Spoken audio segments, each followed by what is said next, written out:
এখানে এখন একটি হালিম মিক্স নিয়ে নিয়েছি। আপনারা যেকোনো ব্র্যান্ডের নিতে পারেন। আমি এখানে রাঁধুনি ব্র্যান্ডের নিয়েছি। এখন এখানে ২ টি স্যাশে ছিল। দেখুন, একটিতে মসলা রয়েছে, আরেকটিতে শস্যদানা রয়েছে। আমি এখানে রাঁধুনি মিক্স প্যাকেট মসলা থেকে এখানে মসলার প্যাকেটটি নিয়ে নিয়েছি এবং এখানে শস্যদানার প্যাকেটটিও নিয়ে নিয়েছি। এখন এখানে ১ লিটার পরিমাণে গরম পানি দিয়ে দিব এবং ৪০ মিনিট এগুলোকে রেস্টে রেখে দিব। একটি কড়াইতে ১৫ কাপ তেল দিয়ে দিচ্ছি। প্রথমেই আমি এখানে বেরেস্তা তৈরি করে নিব। সেজন্য এখানে ২ কাপ পরিমাণে পেঁয়াজ কুচি দিয়ে দিয়েছি। পেঁয়াজগুলো বেরেস্তা করে নেওয়া হয়ে গিয়েছে। এখান থেকে অর্ধেক পরিমাণে পেঁয়াজ আমি উঠিয়ে নিচ্ছি এবং অর্ধেক আমি এখন রেখে দিব এখানেই। এখন এখানে ৮০০ গ্রামের মতো গরুর মাংস দিয়ে দিয়েছি ছোট, ছোট টুকরো করে।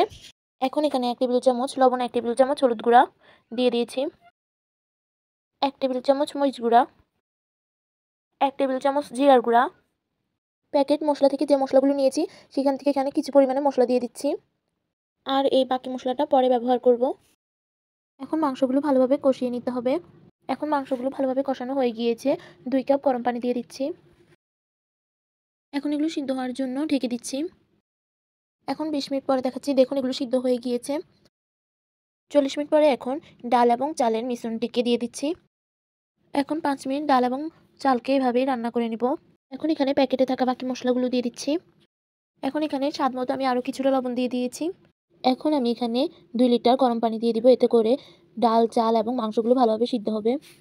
এখন আমি এগুলোকে ঢেকে দিচ্ছি। কয়েক মিনিট পরে আবার এগুলোকে নেড়ে দিতে হবে, নাহলে ডালগুলো তলায় লেগে যেতে পারে। ফোড়ন দেওয়ার জন্য আমি অল্প পরিমাণে রান্নার তেল নিয়ে নিয়েছি। ১ চামচ হলুদ সরিষা এবং ১ চামচ গোটা জিরা নিয়ে নিয়েছি। এখন এগুলো ভেজে নেওয়া হয়ে গিয়েছে, দিয়ে দিচ্ছি। এখন তৈরি হয়ে গিয়েছে মজাদার হালিম রান্নার রেসিপিটি। ভিডিওটি ভালো লেগে থাকলে অবশ্যই লাইক, কমেন্ট, শেয়ার করে দিবেন। আসসালামু আলাইকুম।